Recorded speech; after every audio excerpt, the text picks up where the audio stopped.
You've tuned into The Mountain Gardener with your host, Ken Lain. Gardening, it can be challenging, but with these simple insider tips, you'll reap huge rewards. Now, let's tune into today's Mountain Gardener with Ken and Lisa.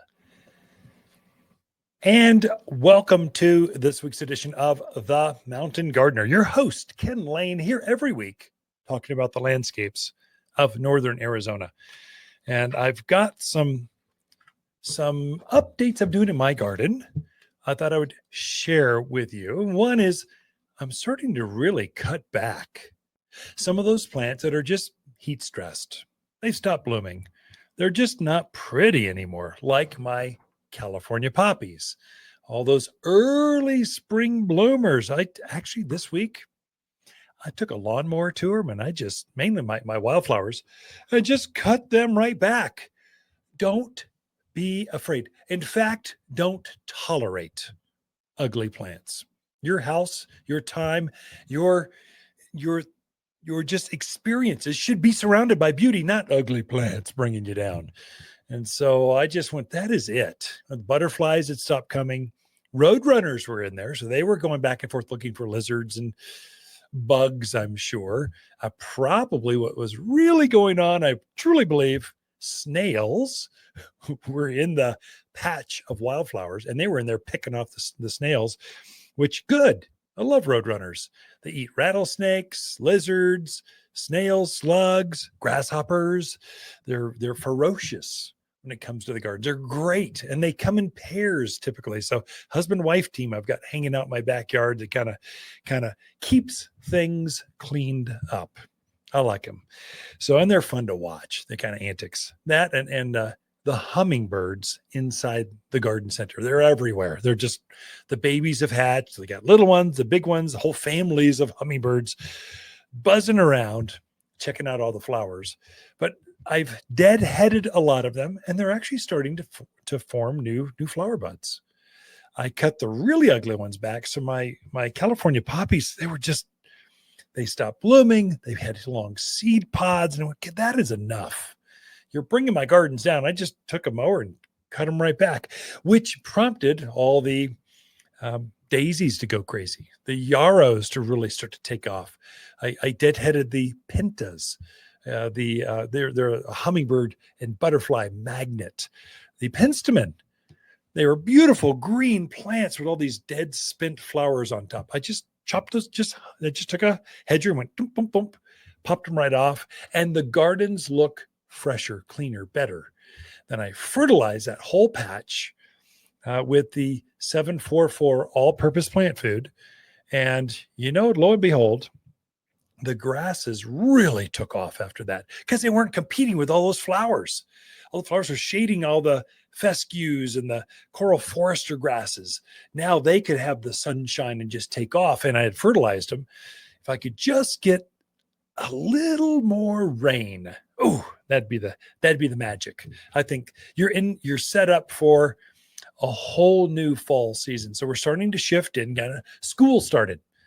So you're starting to see school is always an indicator that fall is here. I know it's a month off, month and a half actually, but really the fall plants start to show up now.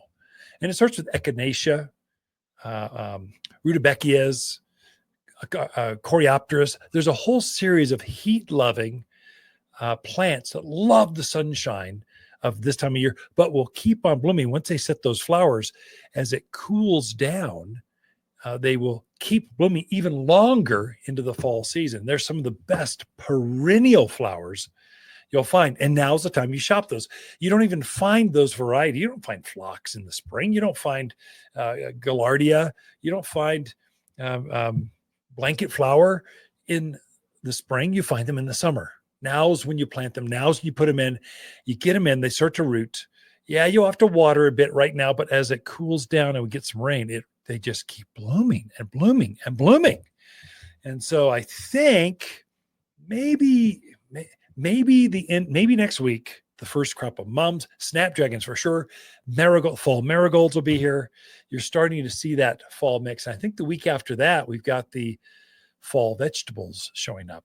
And so it's no longer tomato, and pepper season is now going to be your cabbage, Brussels sprouts, spinach, all these.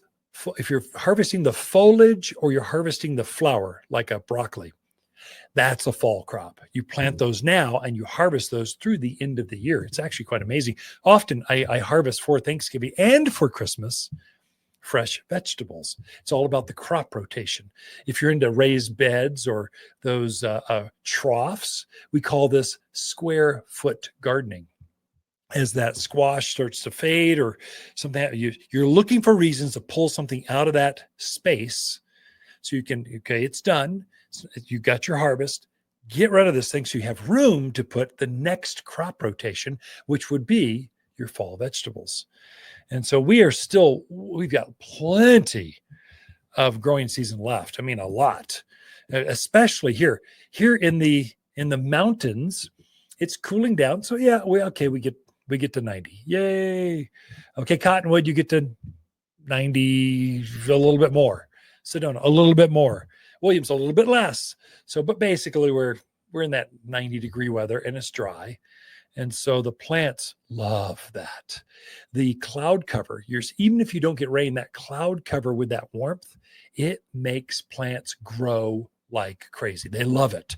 They just love the energy. They put all their energy into new long growth.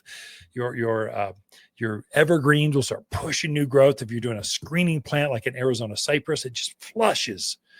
Junipers flushes new growth. Red tip photinia, Elaeagnus. You can just go on and on. There's some plants that love the hot weather of late summer going into fall. They actually grow more. And that's why I call this the second growing season. As soon as you get your first rain, maybe second rain, it's actually a full-on second growing season, and it's more successful than the spring season. Spring, the ground is so cool that you're coming off of winter. You put something in the ground, the roots just sit there and go, I don't know, I'm not quite ready yet. I don't feel it yet. And so it just sits there. Then you start to get that first nice mid-May warmth. You start to see it take off and it leaves out and starts to go. You do that now, it just instantly takes off because the ground is so warm. Make sure the soil is moist so you're not putting things into dry holes. That's the biggest mistake people make new to the area. So you open up the hole. I actually fill mine half with water. I'm hydrating the soil around that's going to surround this plant. Then I'll mix my mulch up, backfill around that new planting, whether it's a tree or a shrub or a vine. Ooh, now's the time to put vines in. Oh my gosh, they're growing like crazy right now. And so backfill with that around the root ball, water it in really good, and they just take off. So I've planted, let me think here, 4 Elaeagnus or silverberry bushes, 3 very large silk tassel. It's a native evergreen shrub. It's good. I'm screening off an area. I wanted shrubs that they go back there. Planted a new desert willow.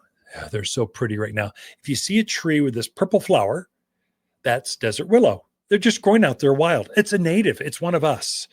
And so I've planted one of those, only I planted the Bubba series. Yes, like Bubba Gum or Bubble Gum. Bubba. Leave the L out, not bubble. Bubba Gum, desert willow.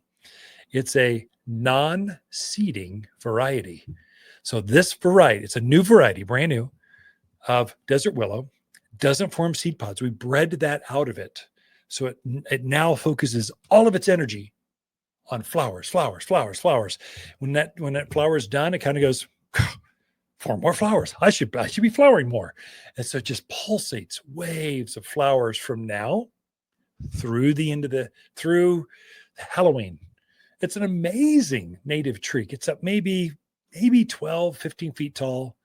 Usually it's vase shaped, so it's a big upright shrub, and so or short tree, multi-stemmed tree, and it just starts leafing out, and then it starts blooming, and it just does this with literally hundreds of flowers.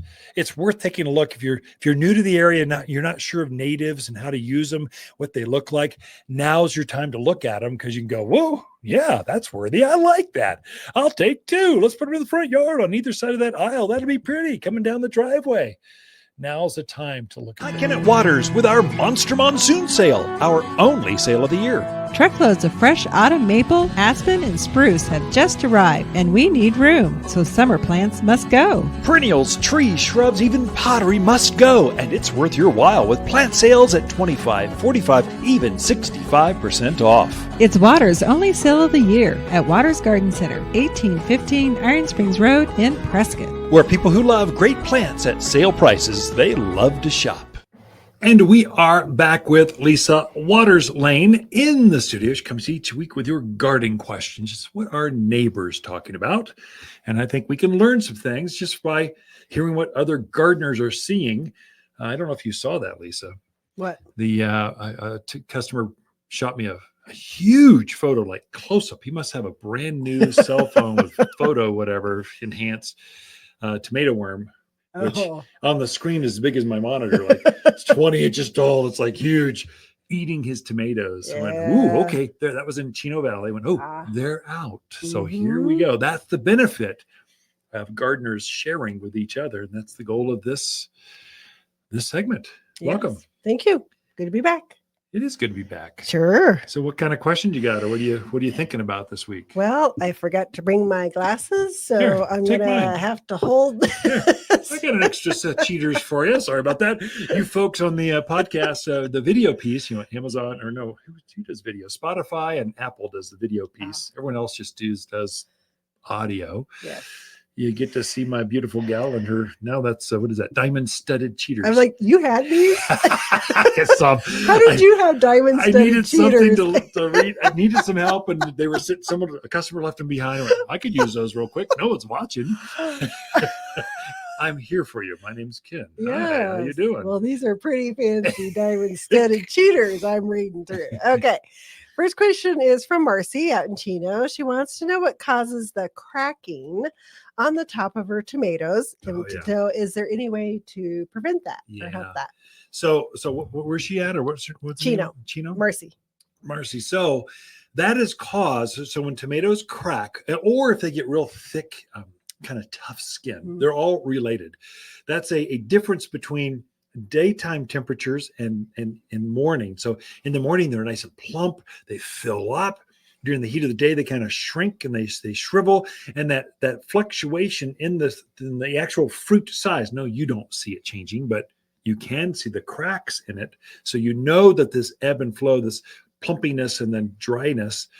And so more consistency in the watering is the key. So for me, so if you were tuned in back in April when we were putting our tomatoes in, I said use Aqua Boost crystals. And the reason I did that was so you don't get cracking. So because I just knew it was coming. So these are crystals you pour down at the root level and they swell up, hold up the moisture. And then as the plant needs more moisture, it'll take it from the crystals, the Aqua Boost crystals, instead of from the fruit. So you're evening out that water or irrigation pattern. So what you might want to do is come in and get a bottle of that. Just poke a hole down where the roots are, pour it in there. Just do that 3 or 4 times around as best you can. Ideally, if you can put it right underneath the roots where the roots grow through it, that's perfect. But you know what? Life isn't perfect. And you sometimes just taking a big old screwdriver, poking a hole, sprinkling some in there, that's good enough. A teaspoon over here, a few teaspoons, all of a sudden you got this thing going. And the new fruits won't crack at that point. So that's probably the easiest solution. The other one I did see just on tomatoes, I had a customer at the last week's class. They brought a picture of their tomato. It was a small, maybe a golf ball sized tomato, and had classic blossom end rot. So the half of the fruit was blackened, the other half was nice. And she goes, "What's going on, Ken? I need help me." And I went, "Well, that's classic blossom end rot. You need some yield booster." I gave her this bottle of liquid calcium, and it had a picture of that same exact picture she had on her fruit. It's right on the front of the label. So just spray this once a week. All the new fruit will come out clean. So as you see things happening, talk to us, bring a picture, we deal with this all day long. And so, and we can usually pick it up and we just know, like, we've seen it so many times. We just know, like in our sleep, we dream about this stuff, literally. Rotting fruit. It's not good. You can solve this. And it's usually a mineral deficiency or something going on. Okay. So hopefully that helps her. Right. So next question is from Janet. She's in Prescott. She said her roses don't seem to be putting on any new buds. She wants to know help get buds going on there. Also, she's fighting aphids, like everybody else. This is super easy. Yeah, so just need some help. Yeah, Janet, super easy. So you need to come in. This is why they make rose food with systemic. That's the true. entire reason they have this one food for roses, because it solves all your problems. So what you're having is you don't have enough food, or specifically phosphorus. So nitrogen, phosphorus, potash. That middle number causes fruits and flowers, especially on roses. So give it some rose food has that juiced up, designed specifically for roses. So give it some rose food, but for you, because you've got aphids, rose food with the bug additive in there. The plant will absorb the nutrients and the bug control and put it inside the flower bud that will keep the flowers, from getting aphids, keep the stems. It taints the sap. The inside of that rose goes from inside out. It will also eliminate thrip and some other nasty bugs that like fruits, like roses. So rose food with systemic. We've got 2 sizes here at the garden center. We've got one that's works better at this altitude. Come talk to us. We're at Easy Drive. If you have a bad aphid outbreak and you want to treat it right away. Oh, sure. Also using the spinosad soap. Sure. Oh, yeah. Excellent product for getting rid of aphids. Bring a picture. You bring a picture to us so we can help you analyze how bad. If it's just a few aphids, rose food with systemic will do it.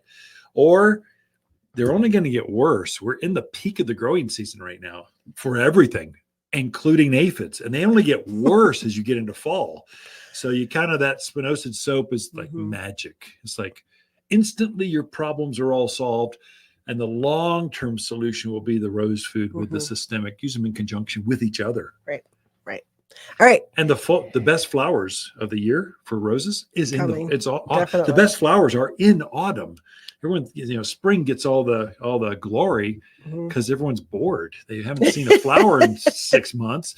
But really, the biggest showiest. That's why all the county fairs, roses in the fall or late summer, is because of that. The best flowers are then. So you get plenty of time. Go for it. Oh, definitely.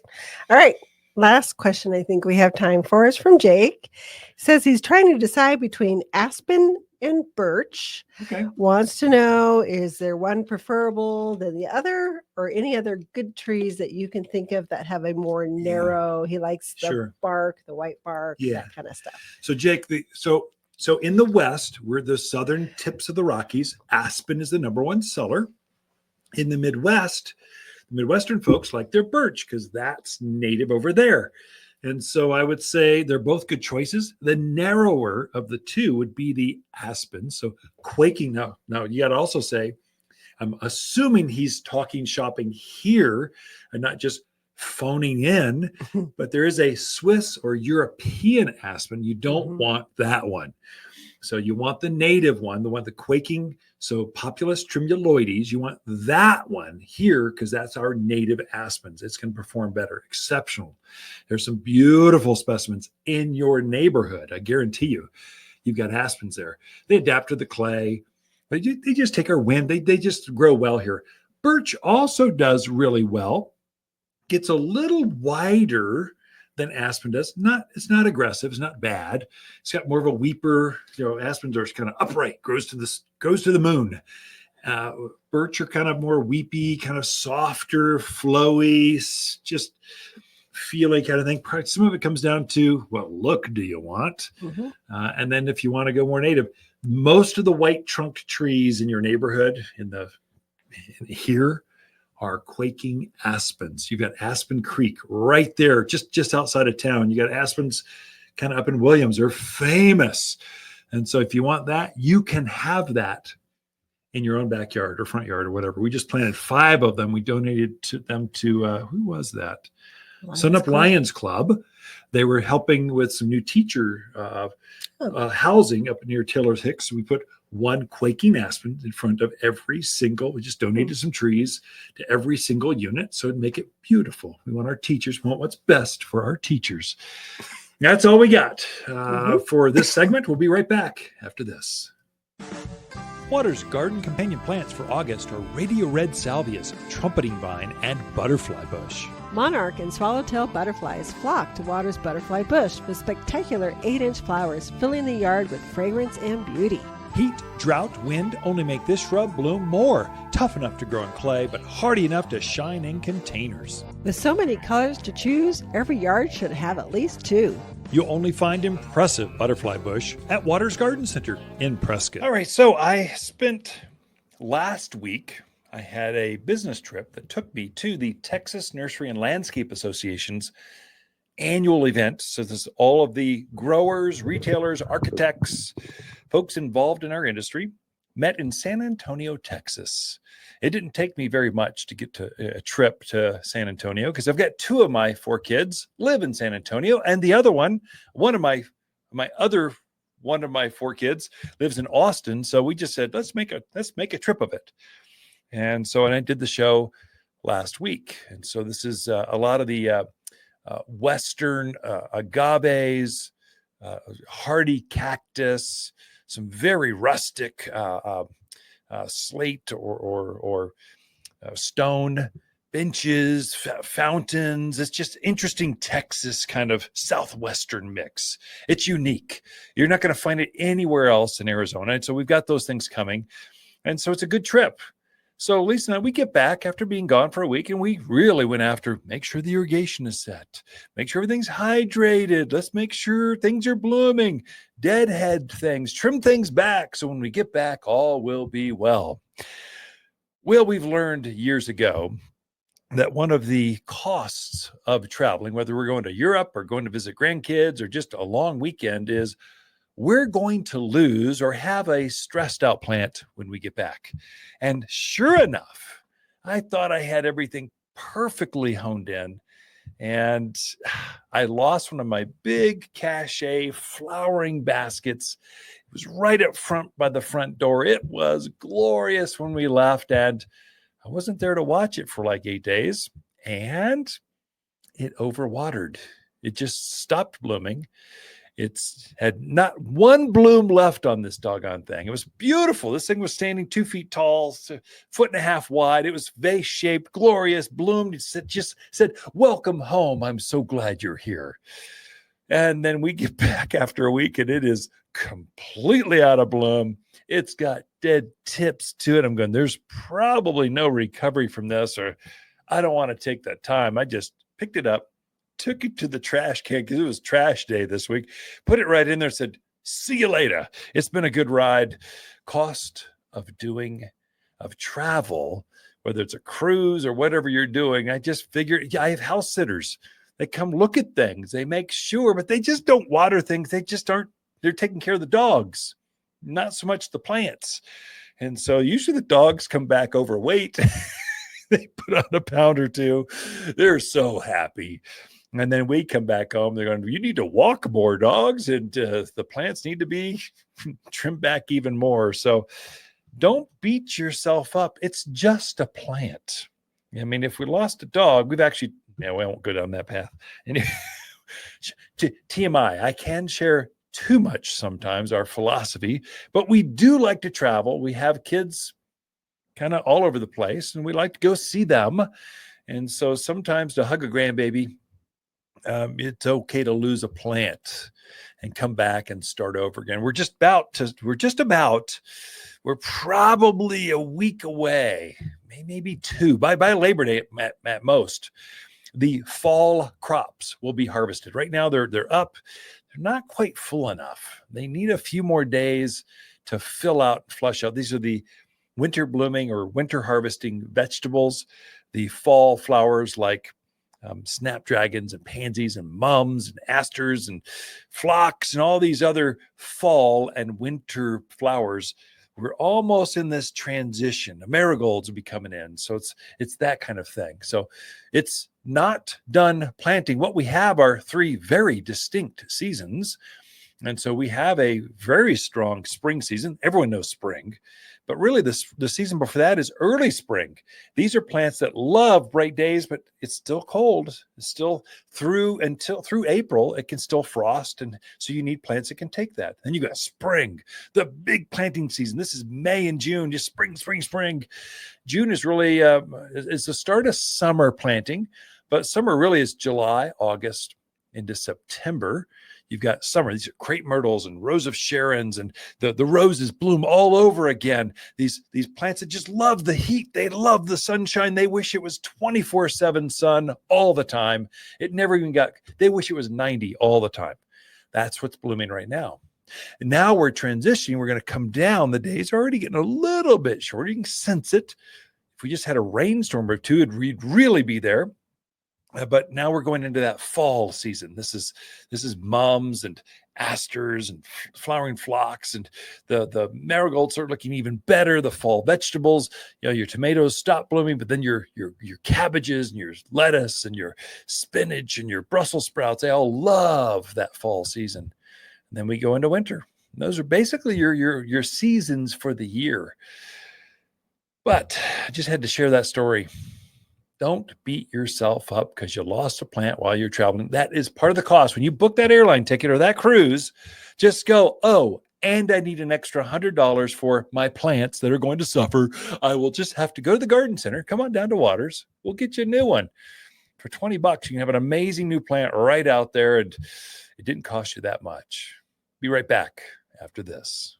Hi, Watters with the plants of the week and our gold flame honeysuckle. Wonderfully fragrant. These blooms are in full color right now and will stay that way until the first frost of October. These pink and gold blooms are irresistible to hummingbirds and butterflies alike. Excellent as a quick ground cover, but robust enough to climb vertical structures and fences. Watters Garden Center, 1815 Iron Springs Road in Prescott. And we are back with Lisa Watters Lain in the studio. She comes each week and just shares what she sees, what she's hearing, what she sees in neighborhoods, in her own gardens, which are stunning right now. They look pretty good. Yeah, I mean, your sunflowers are over the top. We had the grandkids in the backyard, and they're a toddler, so barely speaking, barely walking, but loves to hang out with grandparents and go pick flowers. Yep.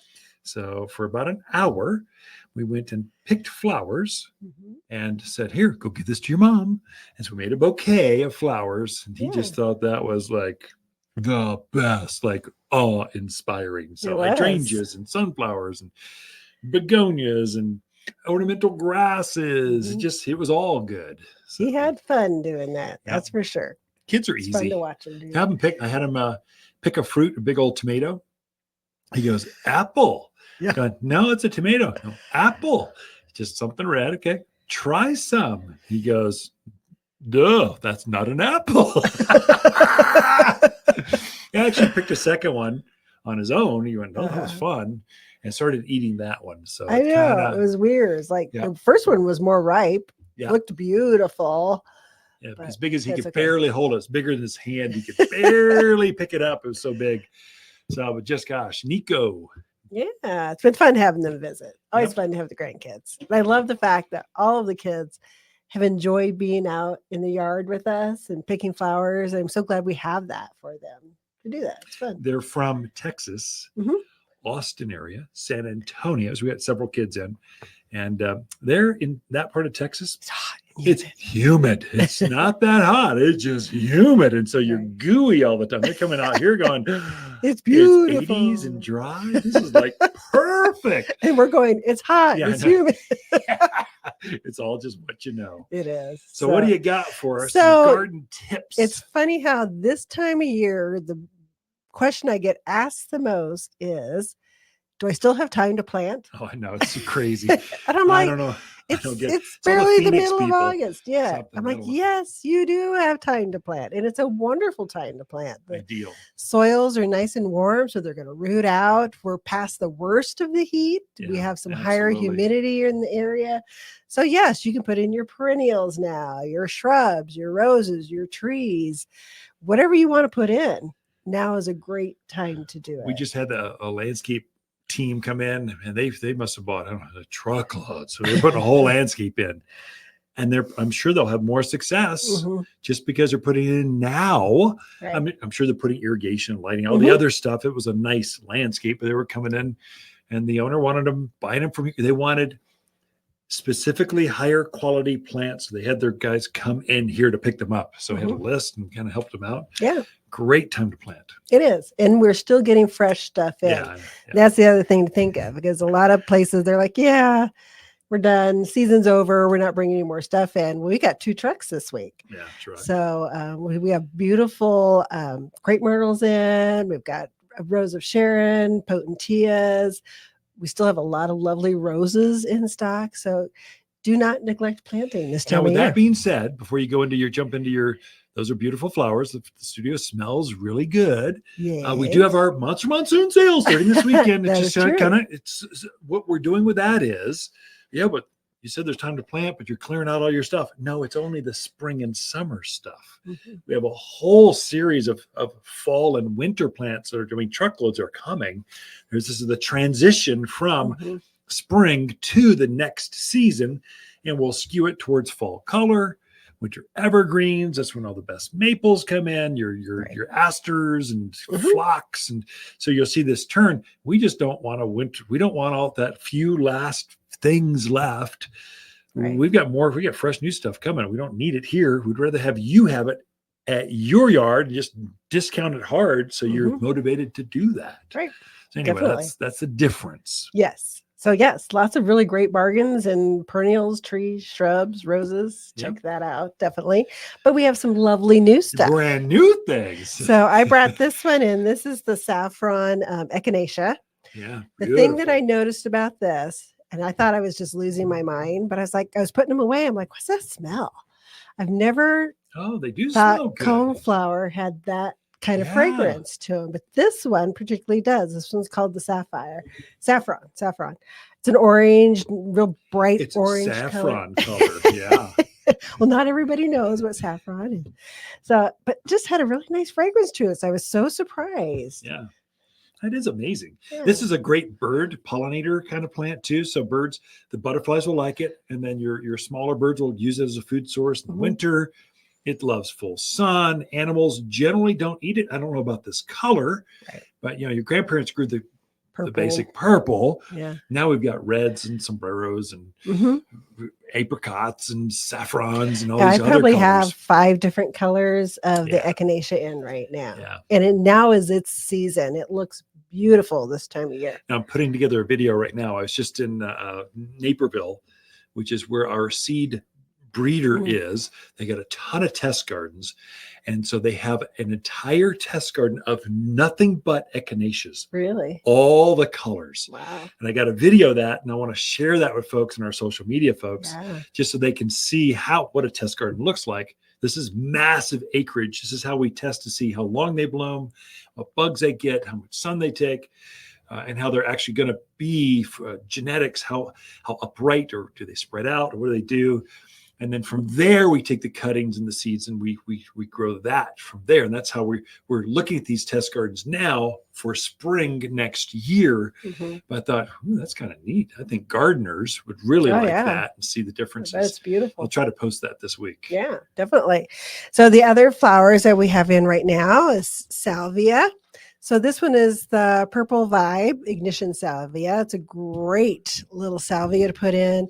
You want to attract hummingbirds? Oh my gosh, put That's in a amazing. That's salvia. crazy, yeah. So we have this little hummingbird that's been hanging around the garden center. He's like almost tame at this point. And there's certain plants he loves. The pentas is one of them, the lantana, and then the salvia. Yeah. And it really doesn't matter what color, whether it's the white, the purple, the hot lips, the red, he loves them all. He's a cute. He's a real little baby. He's adorable. We're trying to think of a name Have you for named him. it yet? No, we're trying to think of a I'm name. voting Clarice. I'm thinking that's a good one. That's a hummingbird name. Clarice. Chloe.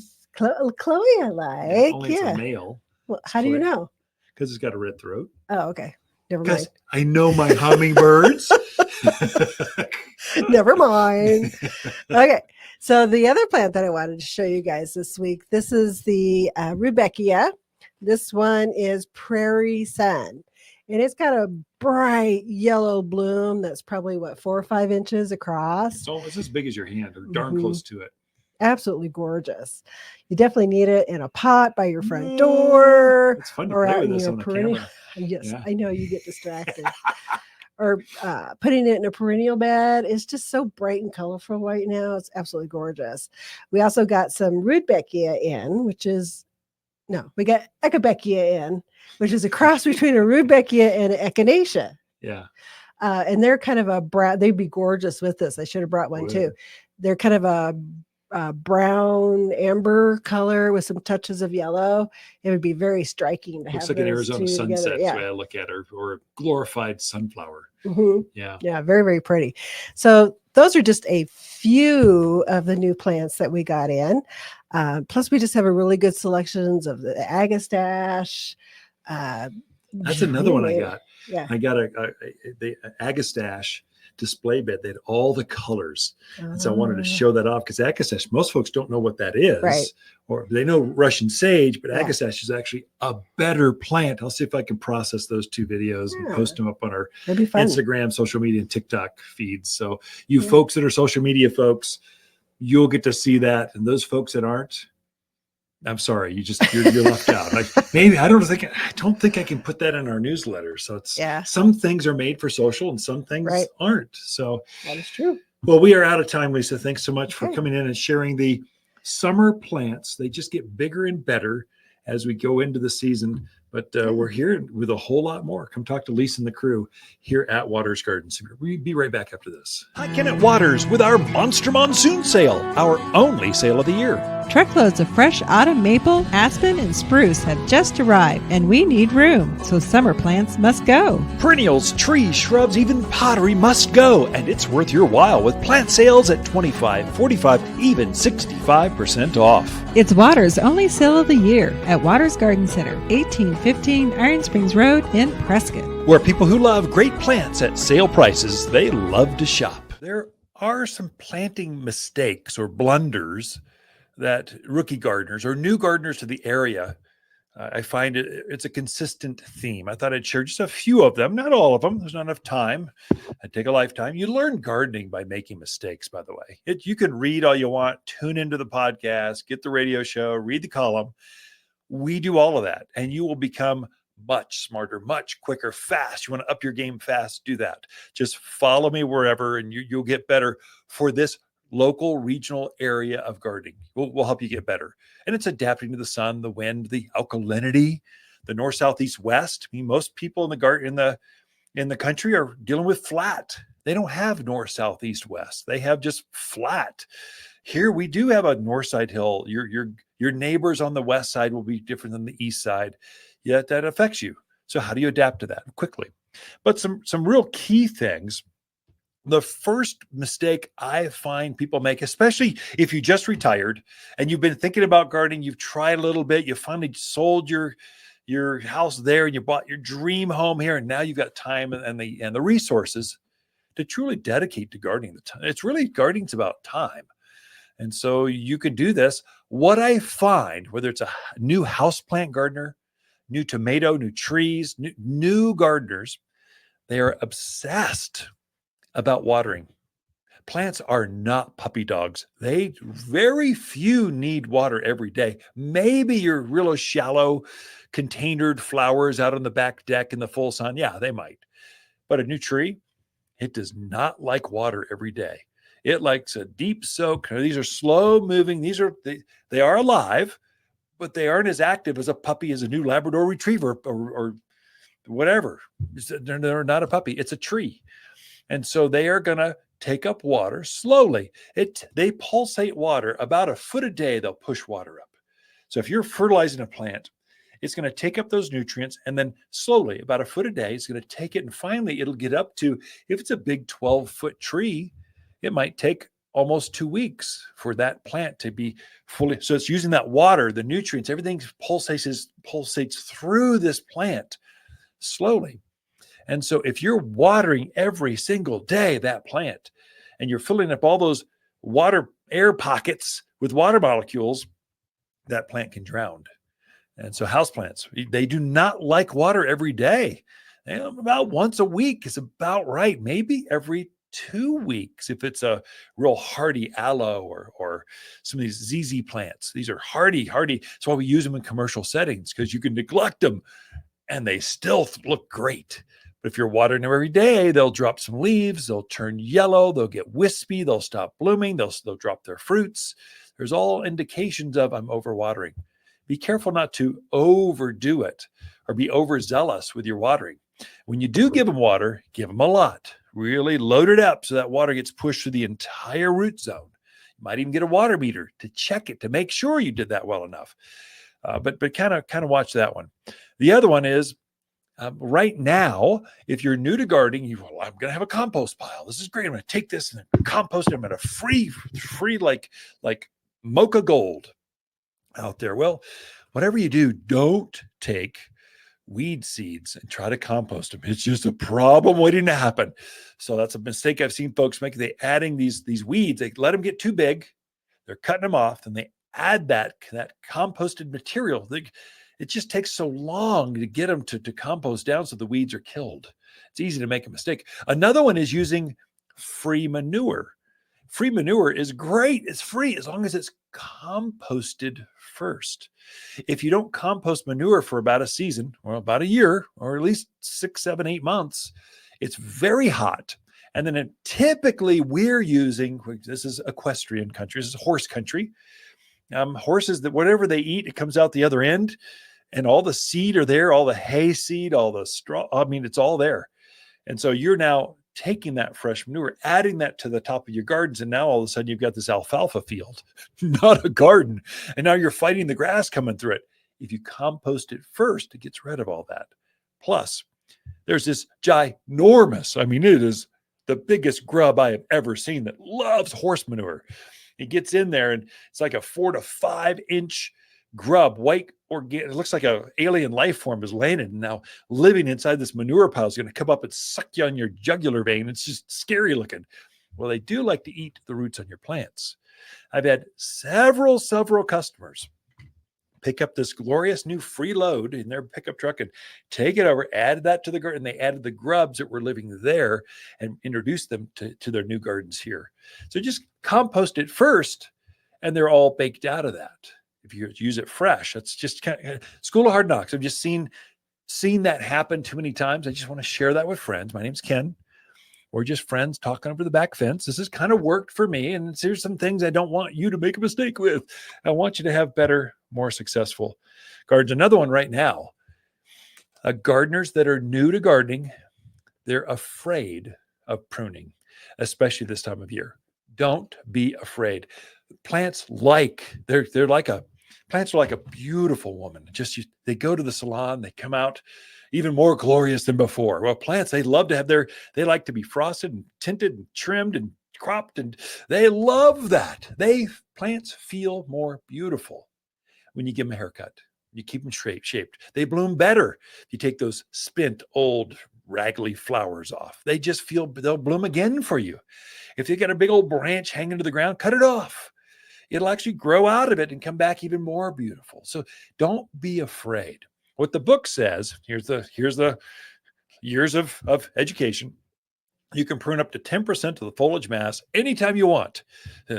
Peak of summer, it's going to be 100 today. You can prune 10% of the foliage mass. So that's a lot, actually. That's a major branch. That's a major haircut. In the winter, you're pruning that heavy pruning. So in the winter, when it's dormant, you could prune up to 30% or a third of the foliage mass. That's a major pruning. It's like, I'm going to really thin this apple tree out. I'm going to really cut back this juniper hedge. I'm going to really cut back. Light pruning now, heavy pruning in the winter. Don't be afraid. You can hardly make a mistake with plants. And so you could fertilize your way out of any mistake you might have made. So don't be afraid to cut back. The other one is just ignoring where plants like, or just not talking. We put them in the ground and I ignore them. You got to these are living plants.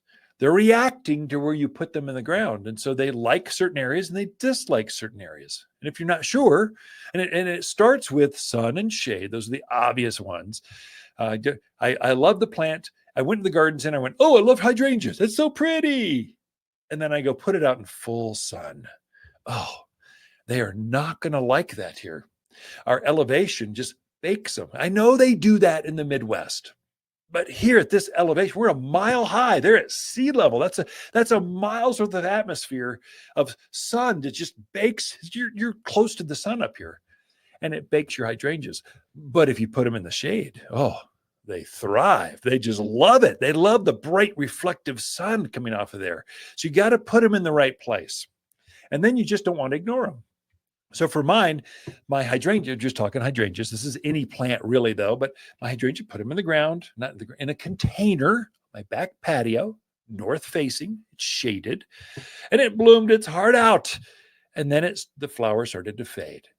So I cut them back. I was working with them. I didn't ignore you. Go, no, you felt so beautiful. Let me help you be beautiful again. Fertilize them with we make a fancy fertilizer for flowering things called Flower Power. I know the name's not very original, but Flower Power really does make things bloom well. And so gave it some Flower Power a couple times, and now it is in full bloom again. Just like that. Don't ignore your plants. Put them in, and if they're reacting, help them. And we might have put them in the wrong place, or maybe they got a bug, or maybe there's something in the soil, or it's reacting. Maybe it's just stressed out, and you need to give it a little. There's some additives called Root and Grow that kind of makes things, kind of stabilizes them. It's kind of like an IV for plants. So you can give them an IV and make them come back for you. Plants do not want to die. They will live. If at all possible, you have to kill them for them to die, because they're going to come back if at all possible. And it's just reacting, not ignoring them, but reacting to it and helping them come out of that. Anyway, the blunders. I don't want you to make a mistake. Got more for you right after this.